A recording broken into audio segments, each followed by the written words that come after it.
Hey guys, thank you for watching these videos. I really appreciate it. There have been so many responses and views to the video, the interview that I did with Mark Synnott about the discovery of Irvine's body and the camera back in 1960 or 75, that I thought it was worth a follow-up. So I called my friend Jochen and asked him a few questions.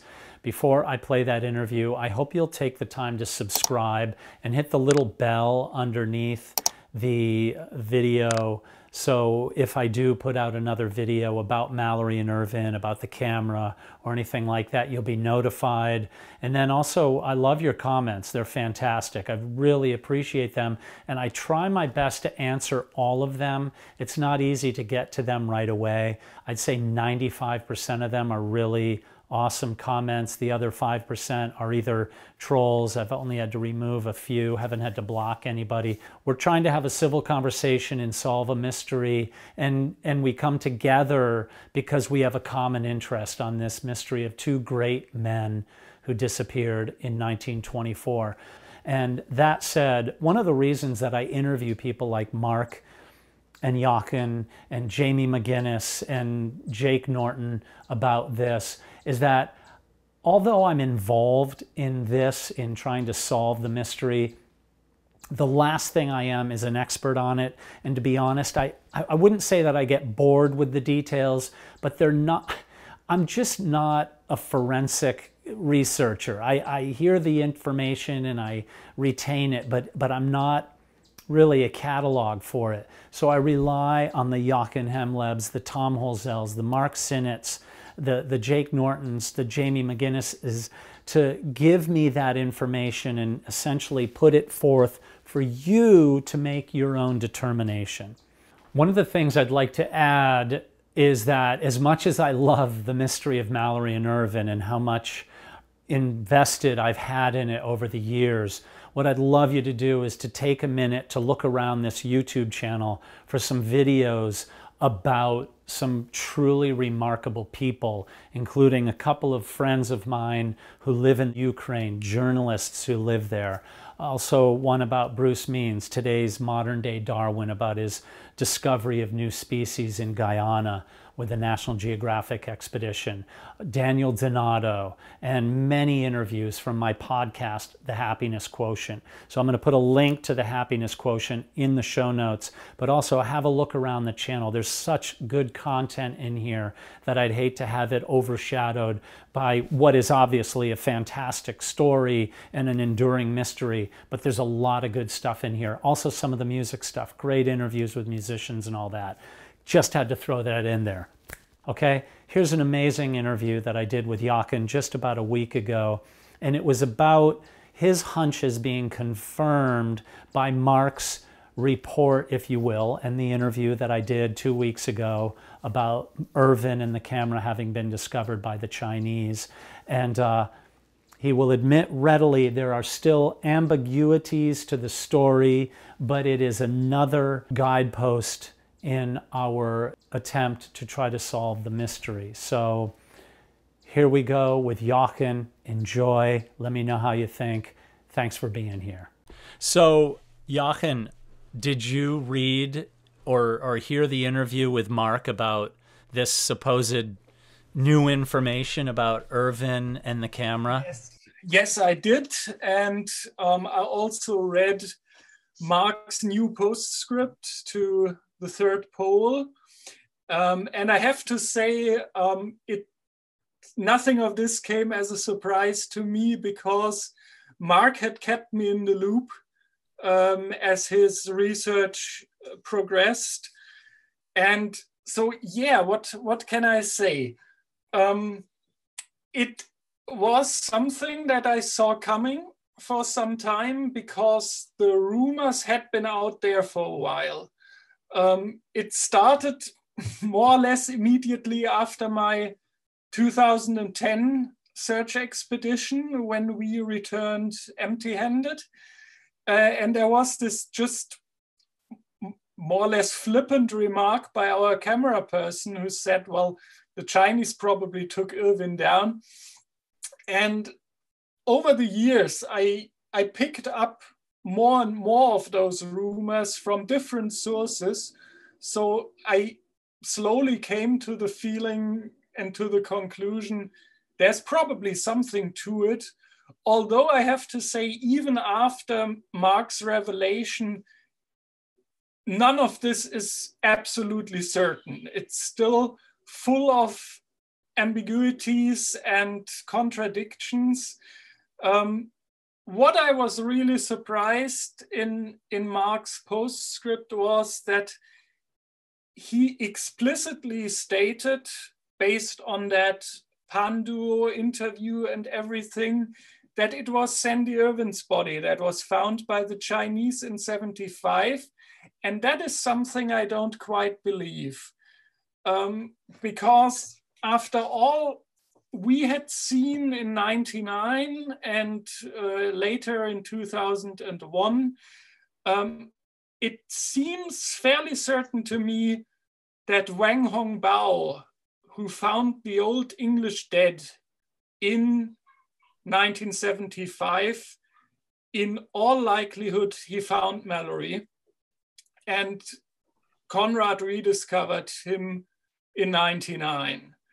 So the question is this just a confusion? Did the Chinese find, in fact, Mallory and not Irvine, as Mark's postscript says? Or did they, in fact, find both of them, and Irvine is still up there, buried by rocks, as the interview and the postscript state? Personally, I don't think so. I think, for me, it's far more likely that the Chinese did, in fact, find Mallory in 75, and probably, according to Mark's postscript, recovered Mallory's camera. But this still leaves the question open, what happened to Irvine? And who was the body seen by Chu Jing in 1960? And there are indications also coming from Mark's research that that body was also removed, probably in the early 2000s. But that's a different story from what is told in Mark's postscript.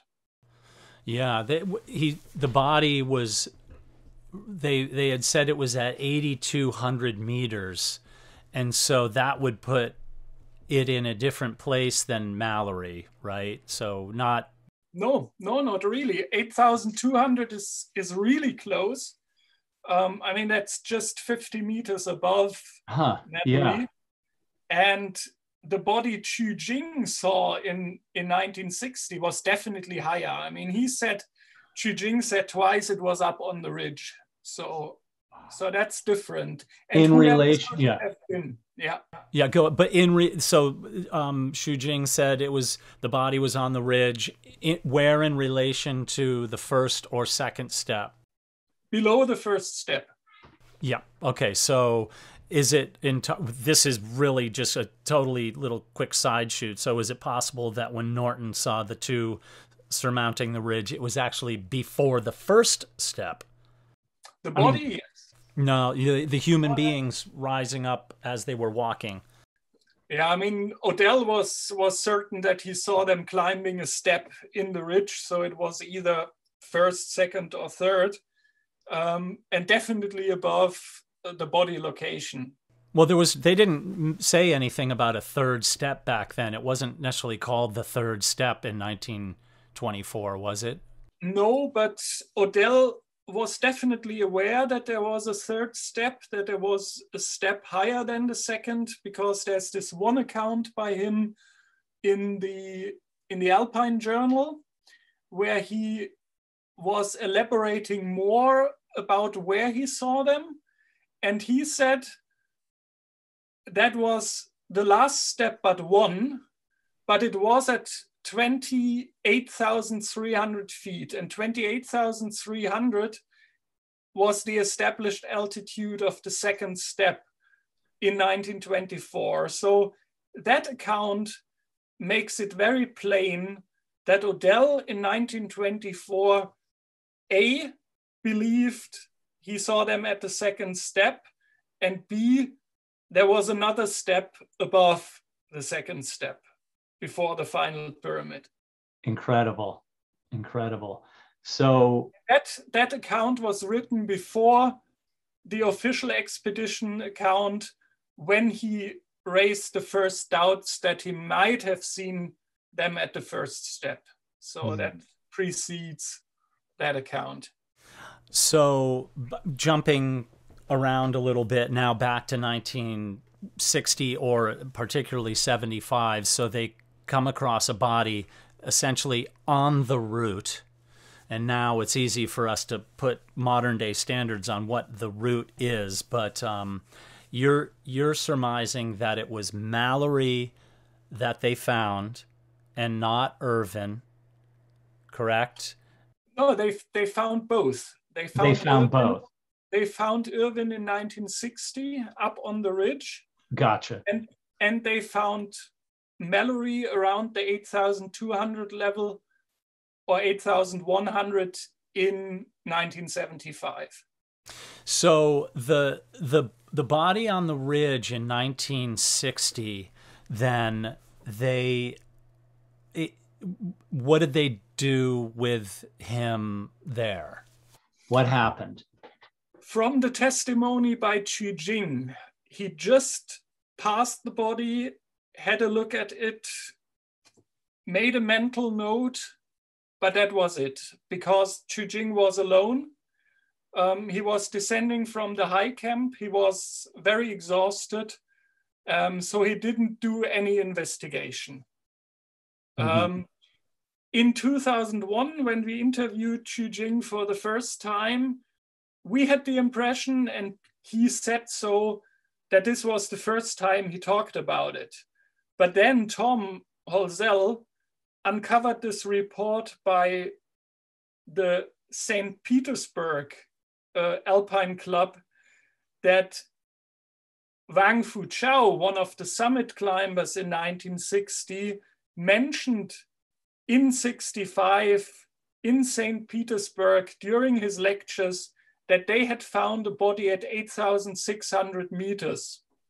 So apparently it was knowledge among a few Chinese climbers that they had found a body high up on the ridge back in 1960.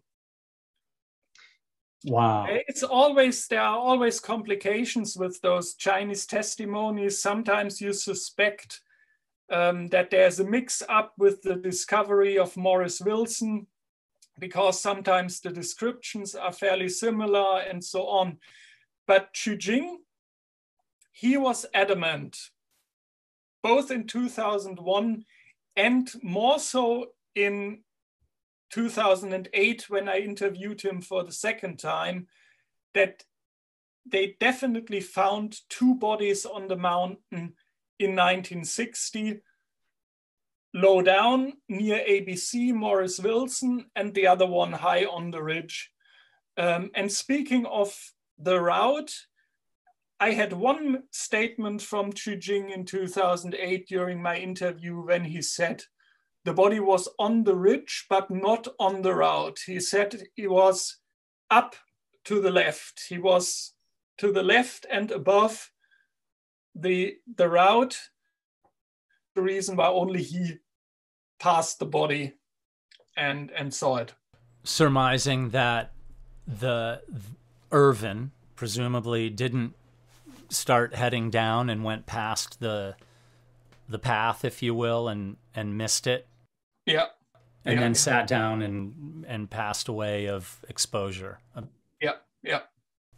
So there's a lot there, and I don't want to try to unpack this whole thing. And as a person who rightfully admits and claims to completely lose track of all the details, and being so thankful for people like you to remember the details, because it's like in one ear and out the other, but I get it. I get all of this going on in terms of a lot of people listen to these stories and they're like, yeah, well, that's just a story of this guy, a story of that guy. And then I hear from some people, this is absurd to even think that the Chinese would remove a body from the mountain. why would anybody ever want to do that? And I come from a different perspective. I think it's entirely possible, but can you answer that, and why would they do that, and what interest would it serve them to at least get rid of anybody, let alone Mallory and Irvine?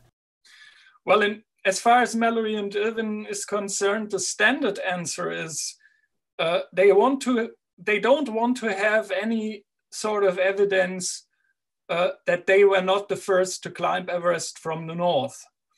And I had a talk with a colleague of mine with whom I was on the 2010 search expedition.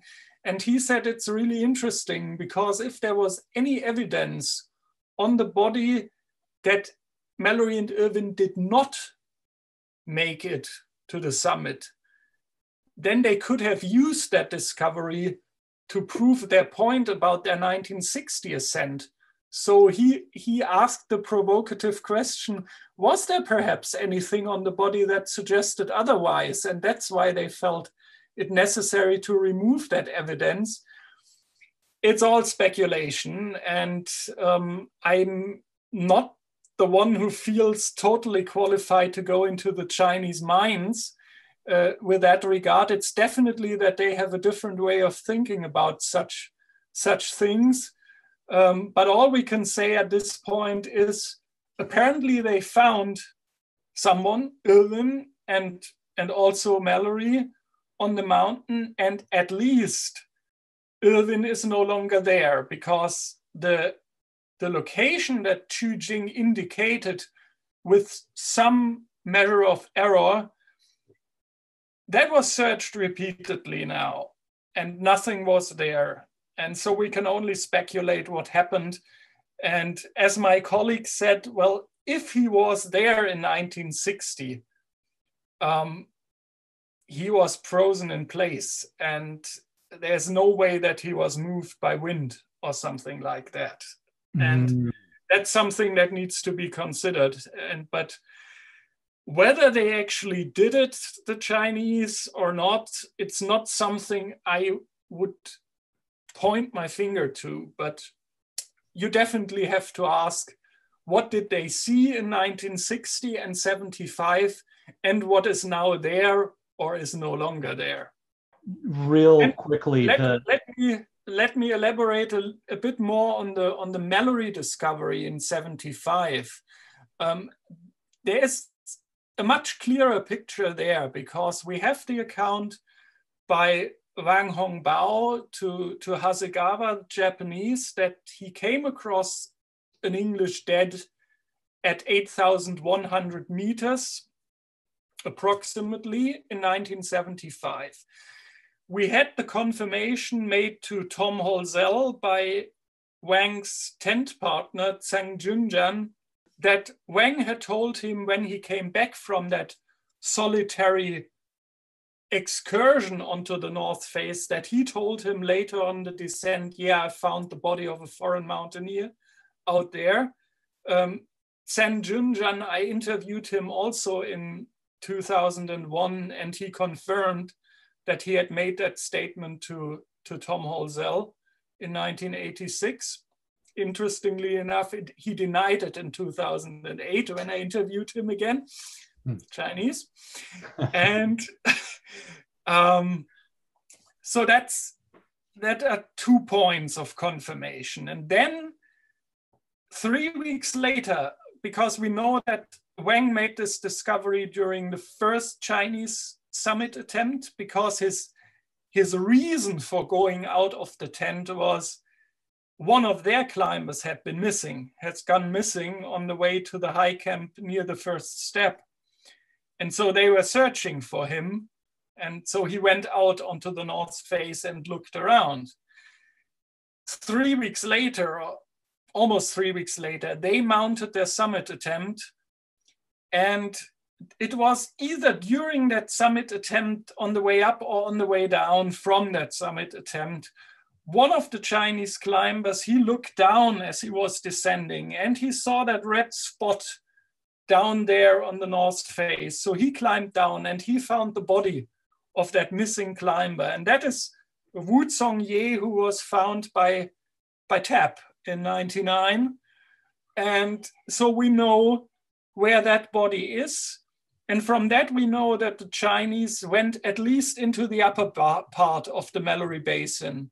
So it's probably not a big leap of faith to think it possible that the Chinese also visited Mallory, that Wang Hongbao told the other climbers on the way down, I found this foreign mountaineer. So 3 weeks later, when they were up on the mountain again, they went down and took a look. But that's speculation. There's no direct confirmation for that. That is just an assumption I'm making. But we know Wang Hongbao's statement of finding an Old English dead. We know Zhang Junzhan's statement that, yeah, Wang Hongbao told me so. And we know Lotz's statement, one of the 1975 summit climber, that he had been down into the upper Mallory Basin and found the body of Wu Song-ye, whom we know is just 50 meters above Mallory's body. So that's what we know. Wow. You know, it's interesting. So when I went there with Andy on the 16th of May, we must have just missed that body, because I think I circumvented around the top and went west and then came down and back over. So I think I did a big zigzag around and completely missed that, because we were obviously very close to it. But is it possible that when Wang had mentioned the hole in his cheek, that was the hole in Mallory's head that I observed?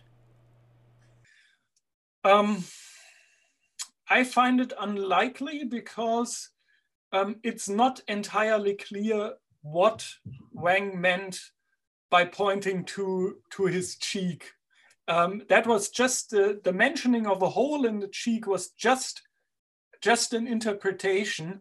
It wasn't a spoken statement. It was just this hand gesture that Hasegawa described. So, and that was the interpretation, but it was no clear account. And then, of course, as far as the hole in the head is concerned, that would have meant that Wang had a look underneath the body, and he certainly didn't turn the body over, because you have that constant damage pattern on Mallory's back. You have all the clothing layers thrown away by the wind, but you have no such damage to the front. So he must have been left in that position all the time from 1924 to 99. And I don't think that Wang in some way lifted the body up and looked underneath like you and Andy did. Yeah, so that's all we can say. So the report that Mark talks about in the first book, if you will, not the postscript, he talks about how, doesn't he mention how the Chinese had taken an ice axe to the body or something like that? Yeah, that statement is, of course, something, it might be political propaganda, and it might also refer to Maurice Wilson, even though Mark makes a distinction here that they also speak of finding a body close to the summit. I wouldn't bet too much on that statement. I still think that the most likely explanation for what you observed is that either Mallory was hit by a rock, or even the Tom Holzell scenario that he was hit in the head by his own ice axe. But that, of course, would mean that he had clung to his ice axe all the way through his long slide. Was the ice axe near the body, and was it removed by Wang? There's, I think, no definitive statement that would confirm that. It is a plausible scenario. It is a possible scenario, but it's not a proven scenario.